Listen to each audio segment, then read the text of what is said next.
There is a forest in Scarborough where the ruins of downtown Toronto go to die. You can find it at the end of Guildwood Parkway, where the road curves south toward the Scarborough Bluffs, and the trees close in around you and the city noise drops away. You walk a path into the woods, and then, without warning, they appear.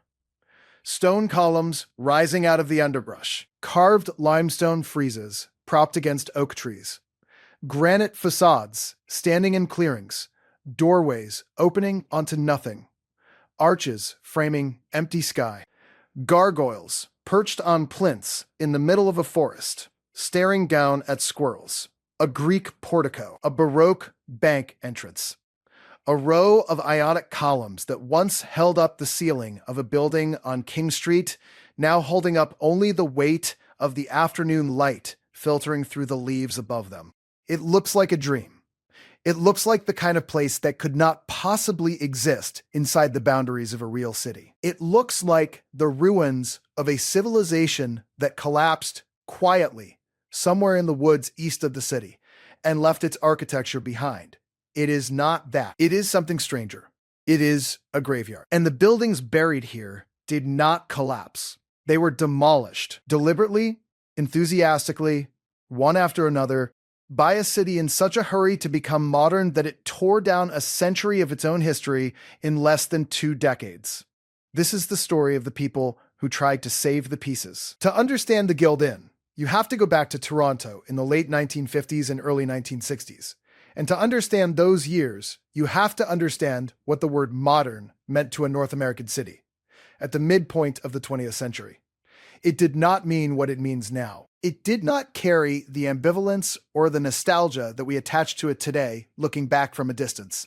Modern in 1960 meant something urgent and absolute. It meant glass and steel and clean lines and the decisive erasure of everything that had come before. It meant that the Victorian and Edwardian buildings crowding the downtown core, the ornate bank towers on King Street, the limestone commercial blocks on Bay and Adelaide, the carved sandstone facades of the financial district were not heritage. They were embarrassments. They were the physical evidence of a colonial, pre-industrial past that a confident, growing mid-century city was supposed to have outgrown. And so Toronto began to demolish itself. The scale of what happened in those years is difficult to convey without simply listing the losses, and the list is long enough to be numbing. The Granite Club on St. George, the Granite Industry Building, the Bank of Toronto at King and Bay, with its classical columns and its ornamental bronze, and its stone facade carved by craftsmen whose names were never recorded. The Temple Building on Bay Street, once the tallest building in the British Empire. Architectural firm after architectural firm designed glass towers to replace them, and the city approved the demolitions with a speed that reflected not indifference exactly, but something close to it. A civic consensus that the old buildings were simply in the way of the new ones, and that mourning them was a form of sentimentality that serious forward-looking cities did not indulge. The rubble went to landfill. The stone went to landfill. The carved limestone gargoyles and the Ionic capitals and the bronze entrance details went to landfill, or were broken up for aggregate, or were simply bulldozed into the ground and covered over with the foundations of whatever glass box was going up in their place.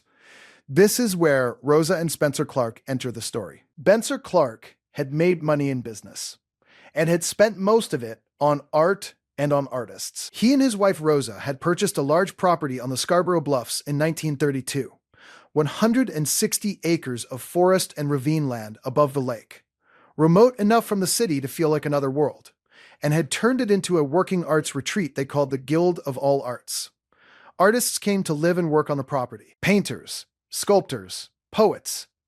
The Clarks housed them, fed them, gave them studio space, and asked very little in return except the work itself. It was an eccentric arrangement, generously funded and idiosyncratically managed, and it produced, over the years, an extraordinary community of Canadian artists who might not otherwise have had the space or the time to do their best work. But it was what Spencer Clark did in the 1960s that made the Guild Inn something that no other place in the country could claim to be. He had been watching the demolitions downtown with a grief that was not widely shared. While the city celebrated each new tower going up, Clark was looking at what was coming down. He understood, with a clarity that most of his contemporaries did not possess, that what was being lost in those demolitions was not simply old buildings, it was evidence. It was the physical record of a period of civic ambition and craft, and accumulated wealth that had expressed itself in stone and bronze and carved limestone, and that once it was gone, it would be gone permanently. No photograph could replace it. No archive could hold it. The only way to preserve it was to take the pieces before the bulldozers finished and put them somewhere they could survive. So that is what he did. Clark began making arrangements with demolition crews. When a building came down downtown, he would arrive, sometimes with a truck, sometimes with a flatbed, sometimes with nothing more than a station wagon and a willingness to carry what he could, and take what the demolition workers were prepared to give him. Columns, lintels, pediments, carved keystones, entire entrance facades, disassembled block by block, loaded onto vehicles, and driven east out of the city to the Guild Inn property, where they were unloaded into the forest and set in place among the trees. It was not a curatorial operation. There was no museum logic to it, no conservation plan, no systematic catalogue of provenance. It was closer to a rescue than a preservation effort. The act of someone pulling things from a burning building without time to be organized about it, grabbing what could be grabbed before it disappeared forever. Some pieces arrived with documentation. Many arrived with nothing. Their origin buildings already rubble. Their history already lost. The only record of where they came from being Spencer Clark's own memory of which demolition site they came from and what had stood there before. Over 20 years, more than 60 significant architectural fragments made their way from the demolition sites of downtown Toronto to the forest above the Scarborough Bluffs, the columns of the Bank of Toronto, the stone facade of the Granite Club, sections of the Granite Industry Building, pieces of the old post office, limestone carvings from commercial buildings whose names are no longer remembered because the buildings themselves no longer exist. They were arranged among the trees in a kind of open-air sculpture garden that was never quite planned and never quite finished, a collection that grew organically as the city demolished and Clark rescued, each new fragment placed wherever there was space, the forest slowly filling with the architectural bones of a city that was dismantling its own past as fast as it could. The effect, walking through it today, is genuinely disorienting. You stand in front of a row of Corinthian columns, and, abstractly, that they came from a building that stood on a street in the financial district, that thousands of people walked past them every day, that they were the entrance to an institution that mattered to the city, but the building is gone. The street has been rebuilt around its absence. The people who walked past those columns every morning are old now, or dead, and the institutional memory of what stood there has contracted to a few photographs in a library archive. The columns themselves are here, in a forest in Scarborough, holding up nothing, surrounded by oak trees and birdsong, and the distance between where they came from and where they ended up feels less like geography and more like time. That is what the Guild Inn is, finally. It is not a museum, it is not a park. It is a measure of distance. The distance between what a city was and what it chose to become, expressed in stone and limestone and carved granite standing in a forest where nobody meant for it to end up. Spencer Clark died in 1998. Rosa had died a decade earlier. The property passed through a complicated succession of ownership arrangements. The Metropolitan Toronto government, various conservation authorities, the City of Toronto after amalgamation, and the Guild Inn itself, the main building on the property where artists had lived and worked for 60 years, went through periods of operation as a hotel and banquet facility before closing, falling into disrepair, and finally being partially demolished in 2009. The east wing came down.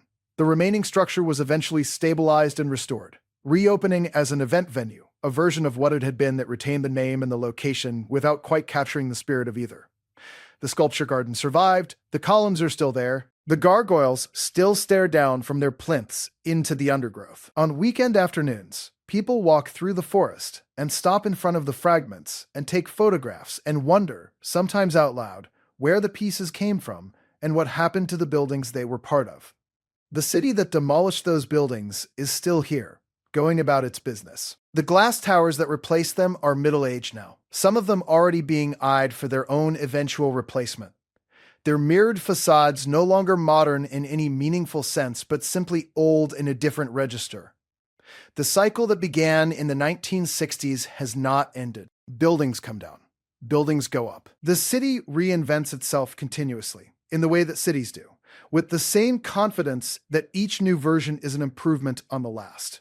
What Spencer Clark understood, and what the fragments in the forest make viscerally clear to anyone who walks among them, is that this confidence is not always justified, that the city's judgment about what deserves to survive is not infallible, that the things being demolished in any given decade are the things that will be mourned in the next one, that the limestone column being loaded into a landfill truck is not simply construction debris.